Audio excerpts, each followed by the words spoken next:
ಆಕಾಶವಾಣಿ ಪ್ರದೇಶ ಸಮಾಚಾರ ಓದುತ್ತಿರುವವರು ಶ್ರೀದೇವಿ ದಿನೇಶ್. ಮುಖ್ಯಾಂಶಗಳು: ರಾಜ್ಯದ ಮೇಲ್ಮನವಿ ತಿರಸ್ಕರಿಸಿದ ಕಾವೇರಿ ನೀರು ನಿರ್ವಹಣಾ ಪ್ರಾಧಿಕಾರ, ಸಿಡಬ್ಲ್ಯೂಆರ್ಸಿ ಆದೇಶ ಮುಂದುವರಿಸಲು ನಿರ್ದೇಶನ. ಕಾವೇರಿ ನದಿ ನೀರು ವಿವಾದ, ಭಾನುವಾರ ಸರ್ವಪಕ್ಷ ಸಭೆ ಕರೆದ ಮುಖ್ಯಮಂತ್ರಿ ಡಿಕೆ ಶಿವಕುಮಾರ್. ಮಂಡ್ಯದಲ್ಲಿ ಮುಂದುವರೆದ ರೈತರ ಪ್ರತಿಭಟನೆ, ನವದೆಹಲಿಯಲ್ಲಿ ಕೇಂದ್ರ ಜಲಶಕ್ತಿ ಸಚಿವರನ್ನು ಭೇಟಿಯಾದ ರಾಜ್ಯ ಬಿಜೆಪಿ ಸಂಸದರ ನಿಯೋಗ. ಬಳ್ಳಾರಿ, ವಿಜಯನಗರದಲ್ಲಿ ಬಿಜೆಪಿಯಿಂದ ಬರ ಸಮೀಕ್ಷೆ, ಕೂಡಲೇ ಪರಿಹಾರ ಘೋಷಿಸುವಂತೆ ಆಗ್ರಹ. ರಾಜ್ಯದ ಎಲ್ಲಾ ಸರ್ಕಾರಿ ಆಸ್ಪತ್ರೆಗಳ ಡಿಜಿಟಲೀಕರಣಕ್ಕೆ ನಿರ್ಧಾರ, ಆರೋಗ್ಯ ಸಚಿವ ಯುಟಿ ಖಾದರ್. ರಾಜ್ಯದಲ್ಲಿ ಸೌರಶಕ್ತಿ ಪಂಪ್ಸೆಟ್ಗಳ ಹೆಚ್ಚಳ ಹಿನ್ನೆಲೆ ಇಳಿಕೆಗೊಂಡ 144 ಮೆಗಾವ್ಯಾಟ್ ವಿದ್ಯುತ್ ಬೇಡಿಕೆ. ಕಾವೇರಿ ನಿರ್ವಹಣಾ ಸಮಿತಿ ನೀಡಿದ ಆದೇಶವನ್ನು ಕಾವೇರಿ ನೀರು ನಿರ್ವಹಣಾ ಪ್ರಾಧಿಕಾರ ಸಿಡಬ್ಲ್ಯೂಎಂಎ ಎತ್ತಿ ಹಿಡಿದಿದೆ. ನವದೆಹಲಿಯಲ್ಲಿ ಇಂದು ಎಸ್ಕೆ ಹಲ್ದಾರ್ ಅಧ್ಯಕ್ಷತೆಯಲ್ಲಿ ನಡೆದ ಸಭೆಯಲ್ಲಿ ತಮಿಳುನಾಡಿಗೆ ಪ್ರತಿನಿತ್ಯ 3,500 ಕ್ಯೂಸೆಕ್ ನೀರು ಬಿಡುವಂತೆ ಸಿಡಬ್ಲ್ಯೂಆರ್ಸಿ ನೀಡಿದ್ದ ಆದೇಶವನ್ನು ಪಾಲಿಸುವಂತೆ ಸೂಚಿಸಿದೆ. ರಾಜ್ಯದ ಅಧಿಕಾರಿಗಳು ಸಮಗ್ರ ವಾದ ಮಂಡಿಸಿದರೂ ಸಿಡಬ್ಲ್ಯೂಆರ್ಸಿ ನೀಡಿದ ಆದೇಶ ಮಾರ್ಪಾಡು ಮಾಡಲು ನಿರಾಕರಿಸಿದೆ. 15 ದಿನ ಪ್ರತಿನಿತ್ಯ 3,500 ಕ್ಯೂಸೆಕ್ ನೀರು ಬಿಡುವಂತೆ ಸೂಚಿಸಿದೆ. ರಾಜ್ಯ ಸರ್ಕಾರದ ಪರವಾಗಿ ಜಲಸಂಪನ್ಮೂಲ ಇಲಾಖೆಯ ಹೆಚ್ಚುವರಿ ಮುಖ್ಯ ಕಾರ್ಯದರ್ಶಿ ಗೌರವ ಗುಪ್ತಾ ಭಾಗವಹಿಸಿ ರಾಜ್ಯದ ಜಲಾಶಯಗಳ ನೀರಿನ ಅಭಾವ ಪರಿಸ್ಥಿತಿಯನ್ನು ವಿವರಿಸಿದ್ದಾರೆ. ತಮಿಳುನಾಡು ಸರ್ಕಾರದ ಅಧಿಕಾರಿಗಳು ವಿಡಿಯೋ ಕಾನ್ಫರೆನ್ಸ್ ಮೂಲಕ ಸಭೆಯಲ್ಲಿ ಪಾಲ್ಗೊಂಡಿದ್ದರು. ಕಾವೇರಿ ನದಿ ನೀರಿನ ವಿಚಾರವಾಗಿ ಭಾನುವಾರ ಗೃಹ ಕಚೇರಿ ಕೃಷ್ಣಾದಲ್ಲಿ ಸರ್ವಪಕ್ಷ ಸಭೆ ಕರೆಯಲಾಗಿದೆ ಎಂದು ಮುಖ್ಯಮಂತ್ರಿ ಡಿಕೆ ಶಿವಕುಮಾರ್ ತಿಳಿಸಿದ್ದಾರೆ. ನವದೆಹಲಿಯಲ್ಲಿ ಸುದ್ದಿಗಾರರೊಂದಿಗೆ ಮಾತನಾಡಿದ ಅವರು, ಸಭೆಗೆ ರಾಜ್ಯದ ಮಾಜಿ ಮುಖ್ಯಮಂತ್ರಿಗಳು, ಕಾವೇರಿ ಜಲಾನಯನ ಪ್ರದೇಶದ ಸಂಸದರು, ಶಾಸಕರಿಗೆ ಆಹ್ವಾನ ನೀಡಲಾಗಿದೆ ಎಂದು ಹೇಳಿದ್ದಾರೆ. ಕಾವೇರಿ ನೀರು ನಿರ್ವಹಣಾ ಪ್ರಾಧಿಕಾರದ ಮುಂದೆ ಇಂದು ಮೇಲ್ಮನವಿ ಸಲ್ಲಿಸಿದ್ದು, ಈ ವಿಚಾರವನ್ನು ಹೇಗೆ ತೆಗೆದುಕೊಂಡು ಹೋಗಬೇಕು ಎಂದು ಸರ್ವಪಕ್ಷ ಸಭೆಯಲ್ಲಿ ಚರ್ಚೆ ನಡೆಸಲಾಗುವುದು. ಈ ವಿಚಾರವಾಗಿ ಈಗಾಗಲೇ ಸಂಸದರು, ಕೇಂದ್ರ ಸಚಿವರಾದ ಪ್ರಹ್ಲಾದ್ ಜೋಶಿ, ಸೋಮಣ್ಣ, ಸಂಸದರಾದ ಜಗದೀಶ್ ಶೆಟ್ಟರ್, ಬೊಮ್ಮಾಯಿ ಅವರ ಜೊತೆ ಚರ್ಚೆ ನಡೆಸಿದ್ದು, ಅವರು ರಾಜ್ಯದ ಹಿತಕ್ಕಾಗಿ ಶಕ್ತಿ ಮೀರಿ ಪ್ರಯತ್ನ ಮಾಡುತ್ತಿದ್ದಾರೆ ಎಂದು ಸ್ಪಷ್ಟಪಡಿಸಿದ್ದಾರೆ. ಸಚಿವ ಸಂಪುಟ ವಿಸ್ತರಣೆ ಕುರಿತು ಬಿಜೆಪಿ ನಾಯಕರ ಟೀಕೆ ಬಗ್ಗೆ ಪ್ರತಿಕ್ರಿಯಿಸಿ, ಯಡಿಯೂರಪ್ಪನವರು ಸಚಿವ ಸಂಪುಟ ರಚನೆ ಮಾಡದೆ ಅಧಿಕಾರ ಮಾಡಿರಲಿಲ್ಲವೇ ಎಂದು ಮರುಪ್ರಶ್ನಿಸಿದ್ದಾರೆ. ಕಾವೇರಿ ಸಂಬಂಧಪಟ್ಟಂತೆ ಸರ್ವಪಕ್ಷದ ಸಭೆಯನ್ನು ಭಾನುವಾರ 11 ಗಂಟೆಗೆ ಕೃಷ್ಣಾದಲ್ಲಿ ಕರೆದಿದ್ದೇನೆ. ನಮ್ಮೆಲ್ಲ ಮಾಜಿ ಮುಖ್ಯಮಂತ್ರಿಗಳಿಗೆ ಮತ್ತು ಆ ಭಾಗದ ಸಂಸತ್ ಸದಸ್ಯರುಗಳಿಗೆ ಎಲ್ಲ ಕೂಡ ಮತ್ತು ಎಲ್ಲ ಪಕ್ಷದ ನಾಯಕರುಗಳಿಗೆ, ಫ್ಲೋರ್ ಲೀಡರ್ಸ್ಗೆ ಕೂಡ ನಾವು ಆಹ್ವಾನವನ್ನು ಕೊಟ್ಟಿದ್ದೇವೆ. ಅವರೆಲ್ಲ ಬಂದು ಪಾರ್ಟಿಸಿಪೇಟ್ ಮಾಡೋಕ್ಕೆ ಆಲ್ ಪಾರ್ಟಿ ಮೀಟಿಂಗ್ ಕರೆದು ಚರ್ಚೆ ಮಾಡ್ತೇವೆ. ಪ್ರತಿನಿತ್ಯ ತಮಿಳುನಾಡಿಗೆ 3,500 ಕ್ಯೂಸೆಕ್ ನೀರು ಹರಿಸಬೇಕೆಂಬ ಕಾವೇರಿ ನೀರು ನಿಯಂತ್ರಣ ಸಮಿತಿಯ ಆದೇಶವನ್ನು ಕಾವೇರಿ ನೀರು ನಿರ್ವಹಣಾ ಪ್ರಾಧಿಕಾರ ಸಹ ಎತ್ತಿ ಹಿಡಿದಿರುವ ಹಿನ್ನೆಲೆಯಲ್ಲಿ ಕಾವೇರಿ ಕೊಳ್ಳ ಮಂಡ್ಯ ಜಿಲ್ಲೆಯಲ್ಲಿ ಪ್ರತಿಭಟನೆ ತೀವ್ರಗೊಂಡಿದೆ. ತೀರ್ಪು ಹೊರಬೀಳುತ್ತಿದ್ದಂತೆ ಮಂಡ್ಯ ನಗರದ ಸರ್ ಎಂ ವಿಶ್ವೇಶ್ವರಯ್ಯ ಪ್ರತಿಮೆ ಬಳಿ ಹಾಗೂ ಜಯಚಾಮರಾಜೇಂದ್ರ ಒಡೆಯರ್ ವೃತ್ತದಲ್ಲಿ ಜಮಾಯಿಸಿದ ಹಲವು ರೈತಪರ ಸಂಘಟನೆಗಳು, ಕನ್ನಡ ಪರ ಸಂಘಟನೆಗಳು ಪ್ರತಿಭಟನೆ ನಡೆಸಿದ್ದಾರೆ. ಬೆಂಗಳೂರು ಮೈಸೂರು ಹೆದ್ದಾರಿ ತಡೆದು ಆಕ್ರೋಶ ವ್ಯಕ್ತಪಡಿಸಿದ್ದಾರೆ. ಮುಂಜಾಗ್ರತಾ ಕ್ರಮವಾಗಿ ಮಂಡ್ಯ ನಗರ ಸೇರಿದಂತೆ ಜಿಲ್ಲಾದ್ಯಂತ ಬಿಗಿ ಪೊಲೀಸ್ ಬಂದೋಬಸ್ತ್ ಏರ್ಪಡಿಸಲಾಗಿದೆ. ಈ ನಡುವೆ ಆಕಾಶವಾಣಿಯೊಂದಿಗೆ ಮಾತನಾಡಿರುವ ಅವರು, ರಾಜ್ಯ ರೈತ ಸಂಘಟನೆಗಳ ಒಕ್ಕೂಟದ ರಾಜ್ಯಾಧ್ಯಕ್ಷ ಕುರುಬೂರು ಶಾಂತಕುಮಾರ್ ಕಾವೇರಿ ಪ್ರಾಧಿಕಾರದ ಆದೇಶವನ್ನು ಧಿಕ್ಕರಿಸಬೇಕು ಎಂದು ತಿಳಿಸಿದ್ದಾರೆ. ಕೇಂದ್ರ ಸಚಿವ ಪ್ರಹ್ಲಾದ್ ಜೋಶಿ ಹಾಗೂ ಮಾಜಿ ಮುಖ್ಯಮಂತ್ರಿ ಬಸವರಾಜ ಬೊಮ್ಮಾಯಿ ನೇತೃತ್ವದ ರಾಜ್ಯ ಬಿಜೆಪಿ ಸಂಸದರ ನಿಯೋಗ ನವದೆಹಲಿಯಲ್ಲಿಂದು ಕೇಂದ್ರ ಜಲಶಕ್ತಿ ಸಚಿವ ಸಿಆರ್ ಪಾಟೀಲ್ ಅವರನ್ನು ಭೇಟಿ ಮಾಡಿ ಕುಡಿಯುವ ನೀರು ಹಾಗೂ ನೀರಾವರಿ ಪರಿಸ್ಥಿತಿ ಕುರಿತಂತೆ ಚರ್ಚೆ ನಡೆಸಿದೆ. ಬಳಿಕ ಸಾಮಾಜಿಕ ಜಾಲತಾಣದಲ್ಲಿ ಪೋಸ್ಟ್ ಹಂಚಿಕೊಂಡಿರುವ ಸಚಿವ ಪ್ರಹ್ಲಾದ್ ಜೋಶಿ, ಕರ್ನಾಟಕ ಮಳೆ ಕೊರತೆಯನ್ನು ಅನುಭವಿಸಿದೆ, ಪರಿಣಾಮವಾಗಿ ಜಲಾಶಯಗಳಿಗೆ ಒಳಹರಿವು ಗಮನಾರ್ಹವಾಗಿ ಕಡಿಮೆಯಾಗಿದೆ ಎಂದು ತಿಳಿಸಿದ್ದಾರೆ. ಇಂದಿನ ಸಭೆಯಲ್ಲಿ ರಾಜ್ಯ ಎದುರಿಸುತ್ತಿರುವ ಕುಡಿಯುವ ನೀರಿನ ತೀವ್ರ ಕೊರತೆ ಮತ್ತು ಬರಗಾಲದಂತಹ ಪರಿಸ್ಥಿತಿಯ ಬಗ್ಗೆ ಸಚಿವರಿಗೆ ವಿವರಿಸಲಾಗಿದೆ ಎಂದು ಹೇಳಿದ್ದಾರೆ. ಕಾವೇರಿ ನದಿ ನೀರು ವಿವಾದವನ್ನು ರಾಜಕೀಯಗೊಳಿಸಬೇಡಿ ಎಂದು ಮಾಜಿ ಸಚಿವ ಹಾಗೂ ಶಾಸಕ ಚೆಲುವರಾಯಸ್ವಾಮಿ ಪ್ರತಿಪಕ್ಷಗಳಿಗೆ ತಿಳಿಸಿದ್ದಾರೆ.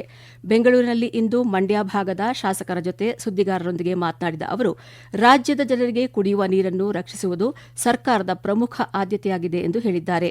ತಮಿಳುನಾಡಿಗೆ ರಾತ್ರೋರಾತ್ರಿ ನೀರು ಬಿಡುಗಡೆ ಮಾಡಲಾಗುತ್ತಿದೆ ಎಂಬ ಆರೋಪಗಳನ್ನು ಅವರು ತಳ್ಳಿಹಾಕಿದ್ದಾರೆ. ಕೇಂದ್ರ ಸರ್ಕಾರ ಈ ವಿಚಾರದಲ್ಲಿ ಮಧ್ಯಸ್ಥಿಕೆ ವಹಿಸುವಂತೆ ಮನವಿ ಮಾಡಿದ್ದಾರೆ.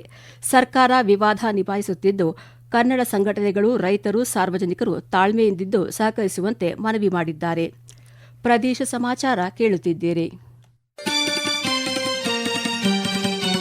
ನಮ್ಮ ಎಲ್ಲಾ ರಾಷ್ಟ್ರೀಯ ವಾರ್ತೆಗಳು ಹಾಗೂ ಪ್ರದೇಶ ಸಮಾಚಾರ ಈಗ ಆಕಾಶವಾಣಿ ನ್ಯೂಸ್ ಕನ್ನಡ ಯೂಟ್ಯೂಬ್ ಚಾನೆಲ್ನಲ್ಲಿ ಲಭ್ಯ.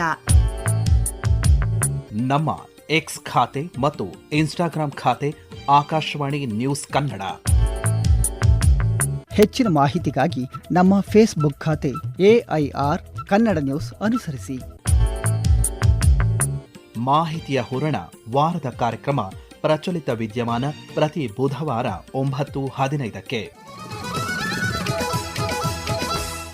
ರಾಜ್ಯದಲ್ಲಿ ಉಂಟಾಗಿರುವ ಬರ ಕುರಿತಂತೆ ಬಿಜೆಪಿ ನಿಯೋಗ ಇಂದು ಕೂಡ ಹಲವೆಡೆ ಬೆಳೆ ಸಮೀಕ್ಷೆ ನಡೆಸಿತು. ಬಳ್ಳಾರಿ ತಾಲೂಕಿನ ವಿವಿಧೆಡೆ ಪ್ರತಿಪಕ್ಷ ನಾಯಕ ಆರ್ ಅಶೋಕ ನೇತೃತ್ವದ ನಿಯೋಗ ರೈತರ ಮಳೆಯಾಶ್ರಿತ ಜಮೀನುಗಳಿಗೆ ತೆರಳಿ ಬಿತ್ತಿದ ತೊಗರಿ ಬೆಳೆ ವೀಕ್ಷಿಸಿದರು. ರೈತರು ಒಣಗುತ್ತಿರುವ ಬೆಳೆಯನ್ನು ಕಿತ್ತು ತೋರಿಸಿ ತಕ್ಷಣ ಬರ ಪರಿಹಾರ ಕೊಡಬೇಕೆಂದು ಮನವಿ ಮಾಡಿದರು. ಬಳಿಕ ಮಾತನಾಡಿದ ಆರ್ ಅಶೋಕ, ರಾಜ್ಯ ಸರ್ಕಾರ ವಾರದಲ್ಲಿ ಬರ ಪರಿಹಾರ ಘೋಷಣೆ ಮಾಡಿ ಎಕರೆಗೆ 50,000 ರೂಪಾಯಿ ನೀಡಬೇಕೆಂದು ಆಗ್ರಹಿಸಿದ್ದಾರೆ. ವಿಧಾನಸಭೆ ಅಧಿವೇಶನದ ಆರಂಭದಲ್ಲಿ ಬರಗಾಲದ ಬಗ್ಗೆ ನಿಲುವಳಿ ಮಂಡಿಸಲಾಗುವುದೆಂದು ತಿಳಿಸಿದ್ದಾರೆ. ಬಳಿಕ ಅವರು ವಿಜಯನಗರ ಜಿಲ್ಲೆಯ ಹೊಸಪೇಟೆ ತಾಲೂಕಿನ ಭುವನಹಳ್ಳಿ ಗ್ರಾಮಕ್ಕೆ ಭೇಟಿ ನೀಡಿ ಬರ ಅಧ್ಯಯನ ನಡೆಸಿದರು. ಈ ವೇಳೆ ಮಾತನಾಡಿದ ಅವರು, ಬಳ್ಳಾರಿ ಮತ್ತು ವಿಜಯನಗರ ಬರಪೀಡಿತ ಪ್ರದೇಶಗಳಾಗಿದ್ದು ಸರ್ಕಾರ ಬರಗಾಲ ಘೋಷಣೆ ಮಾಡದೆ ರೈತರಿಗೆ ಅನ್ಯಾಯ ಎಸಗುತ್ತಿದೆ ಎಂದು ಆರೋಪಿಸಿದ್ದಾರೆ. ರಾಜ್ಯದ ಎಲ್ಲಾ ಸರ್ಕಾರಿ ಆಸ್ಪತ್ರೆಗಳನ್ನು ಡಿಜಿಟಲೈಸೇಷನ್ ಮಾಡಲಾಗುವುದು ಎಂದು ಆರೋಗ್ಯ ಮತ್ತು ಕುಟುಂಬ ಕಲ್ಯಾಣ ಖಾತೆ ಸಚಿವ ಯುಟಿ ಖಾದರ್ ತಿಳಿಸಿದ್ದಾರೆ. ಮಂಗಳೂರಿನಲ್ಲಿ ಇಂದು ಸುದ್ದಿಗಾರರೊಂದಿಗೆ ಮಾತನಾಡಿದ ಅವರು, ಈಗಾಗಲೇ 40 ಆಸ್ಪತ್ರೆಗಳಲ್ಲಿ ಡಿಜಿಟಲೈಸೇಷನ್ ಕುರಿತ ಕಾರ್ಯಗಳು ಆರಂಭವಾಗಿದೆ. ಉಳಿದ 180 ತಾಲೂಕು ಜಿಲ್ಲಾಸ್ಪತ್ರೆ, ಸಮುದಾಯ ಆರೋಗ್ಯ ಕೇಂದ್ರಗಳಿಗೂ ವಿಸ್ತರಣೆ ಮಾಡಲಾಗುವುದು ಎಂದು ಹೇಳಿದ್ದಾರೆ. ಇಂಟರ್ನೆಟ್, ಬ್ರಾಡ್ಬ್ಯಾಂಡ್ ಇತ್ಯಾದಿ ವ್ಯವಸ್ಥೆಗಳಿಗಾಗಿ ಸುಮಾರು 40 ಕೋಟಿ ರೂಪಾಯಿ ವೆಚ್ಚವಾಗಲಿದೆ. ಡಿಜಿಟಲೈಸೇಷನ್ ಪ್ರಕ್ರಿಯೆಯಿಂದ ಒಂದೇ ಕ್ಲಿಕ್ನಲ್ಲಿ ರೋಗಿಗಳ ಸಂಪೂರ್ಣ ಆರೋಗ್ಯ ಇತಿಹಾಸ ಪಡೆಯಲು ಸಾಧ್ಯವಾಗಲಿದೆ. ಮುಂದಿನ ದಿನಗಳಲ್ಲಿ ಟೆಲಿ ಐಸಿಯು ವ್ಯವಸ್ಥೆ ಜಾರಿಗೊಳ್ಳಲಿದ್ದು, ಇದಕ್ಕಾಗಿ ಈಗಾಗಲೇ 30 ಕೋಟಿ ರೂಪಾಯಿ ಮಂಜೂರಾಗಿದೆ ಎಂದು ಸ್ಪಷ್ಟಪಡಿಸಿದ್ದಾರೆ. ರಾಜ್ಯ ಸರ್ಕಾರ ಕೃಷಿಯಲ್ಲಿ ಸೌರ ವಿದ್ಯುತ್ ಬಳಕೆಗೆ ಉತ್ತೇಜನ ನೀಡಿದ್ದು 1 ಲಕ್ಷಕ್ಕೂ ಹೆಚ್ಚು ರೈತರು ಅರ್ಜಿ ಸಲ್ಲಿಸಿದ್ದಾರೆ.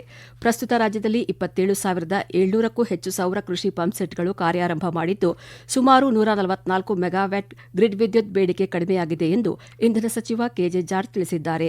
ಸೌರ ಕೃಷಿ ಪಂಪ್ಸೆಟ್ಗಳ ಅಳವಡಿಕೆಗೆ ರಾಜ್ಯ ಸರ್ಕಾರದಿಂದ 50% ಆರ್ಥಿಕ ಸಹಾಯಧನ ದೊರೆಯಲಿದೆ. ಎಸ್ಕಾಂಗಳಿಗೆ ವರ್ಷಕ್ಕೆ ಸುಮಾರು 146 ಕೋಟಿ ವಿದ್ಯುತ್ ಖರೀದಿ ವೆಚ್ಚ ಉಳಿತಾಯವಾಗಲಿದೆ ಎಂದು ಸ್ಪಷ್ಟಪಡಿಸಿದ್ದಾರೆ. ಕರ್ನಾಟಕ ಸೌರ ಕೃಷಿ ಕ್ರಾಂತಿ ಸುಸ್ಥಿರ ಕೃಷಿ ಮಾದರಿಯಾಗಿದೆ ಎಂದು ಹೇಳಿದ್ದಾರೆ. ಬೆಂಗಳೂರಿನಲ್ಲಿ ಆಗಸ್ಟ್ 1ರಿಂದ ತ್ಯಾಜ್ಯದಿಂದ ಸ್ವಾತಂತ್ರ್ಯ ಅಭಿಯಾನ ಆರಂಭಗೊಳ್ಳಲಿದೆ ಎಂದು ಜಿಬಿಎ ನಗರಾಭಿವೃದ್ಧಿ ಸಚಿವ ಕೃಷ್ಣ ಬೈರೇಗೌಡ ತಿಳಿಸಿದ್ದಾರೆ. ಬೆಂಗಳೂರಿನಲ್ಲಿ ಇಂದು ಸುದ್ದಿಗಾರರೊಂದಿಗೆ ಮಾತನಾಡಿದ ಅವರು, ಈ ಅಭಿಯಾನದಲ್ಲಿ ಸಾರ್ವಜನಿಕ ಸ್ಥಳಗಳಲ್ಲಿ ಸಂಗ್ರಹವಾಗಿರುವ ಪಾರಂಪರಿಕ ತ್ಯಾಜ್ಯವನ್ನು ಮಾತ್ರ ತೆರವುಗೊಳಿಸಲಾಗುವುದು ಎಂದು ಹೇಳಿದ್ದಾರೆ. ಗೃಹ ತ್ಯಾಜ್ಯದಿಂದ ಉಂಟಾಗಿರುವ ಬ್ಲಾಕ್ ಸ್ಪಾಟ್ಗಳನ್ನು ಮುಂದಿನ ದಿನಗಳಲ್ಲಿ ಕೈಗೆತ್ತಿಕೊಳ್ಳಲಾಗುವುದು ಎಂದು ತಿಳಿಸಿದ್ದಾರೆ. 1,616 ಸ್ಥಳಗಳಲ್ಲಿ 26,000 ಟನ್ ಪಾರಂಪರಿಕ ತ್ಯಾಜ್ಯ ಗುರುತಿಸಲಾಗಿದೆ ಎಂದು ಹೇಳಿದ್ದಾರೆ. The inspiring legacy of Aryabhata ಎಂಬ ಕಿರು ಪ್ರದರ್ಶನವನ್ನು ಬೆಂಗಳೂರಿನ ಜವಾಹರಲಾಲ್ ನೆಹರು ತಾರಾಲಯದಲ್ಲಿ ಇಂದು ಬಿಡುಗಡೆ ಮಾಡಲಾಯಿತು. UR ರಾವ್ ಉಪಗ್ರಹ ಕೇಂದ್ರದಿಂದ ಕೇಂದ್ರದ ನಿರ್ದೇಶಕ ಎಂ ಶಂಕರನ್ ಆರ್ಯಭಟನ ಸ್ಫೂರ್ತಿದಾಯಕ ಪರಂಪರೆ ಎಂಬ ಪ್ರದರ್ಶನವನ್ನು ಬಿಡುಗಡೆ ಮಾಡಿದರು. ಸುಮಾರು 150ಕ್ಕೂ ಹೆಚ್ಚು ವಿದ್ಯಾರ್ಥಿಗಳು ಮತ್ತು ಶಿಕ್ಷಕರು ಈ ಕಾರ್ಯಕ್ರಮದಲ್ಲಿ ಭಾಗವಹಿಸಿದ್ದರು.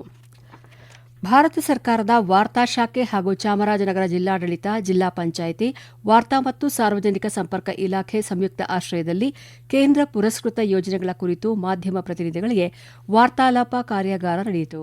ಕೊನೆಯಲ್ಲಿ ಮತ್ತೊಮ್ಮೆ ಮುಖ್ಯಾಂಶಗಳು. ರಾಜ್ಯದ ಮೇಲ್ಮನವಿ ತಿರಸ್ಕರಿಸಿದ ಕಾವೇರಿ ನೀರು ನಿರ್ವಹಣಾ ಪ್ರಾಧಿಕಾರ, ಸಿಡಬ್ಲ್ಯೂಆರ್ಸಿ ಆದೇಶ ಮುಂದುವರಿಸಲು ನಿರ್ದೇಶನ. ಕಾವೇರಿ ನದಿ ನೀರು ವಿವಾದ, ಭಾನುವಾರ ಸರ್ವಪಕ್ಷ ಸಭೆ ಕರೆದ ಮುಖ್ಯಮಂತ್ರಿ ಡಿಕೆ ಶಿವಕುಮಾರ್. ಮಂಡ್ಯದಲ್ಲಿ ಮುಂದುವರೆದ ರೈತರ ಪ್ರತಿಭಟನೆ, ನವದೆಹಲಿಯಲ್ಲಿ ಕೇಂದ್ರ ಜಲಶಕ್ತಿ ಸಚಿವರನ್ನು ಭೇಟಿಯಾದ ರಾಜ್ಯ ಬಿಜೆಪಿ ಸಂಸದರ ನಿಯೋಗ. ಬಳ್ಳಾರಿ, ವಿಜಯನಗರದಲ್ಲಿ ಬಿಜೆಪಿಯಿಂದ ಬರ ಸಮೀಕ್ಷೆ, ಕೂಡಲೇ ಪರಿಹಾರ ಘೋಷಿಸುವಂತೆ ಆಗ್ರಹ.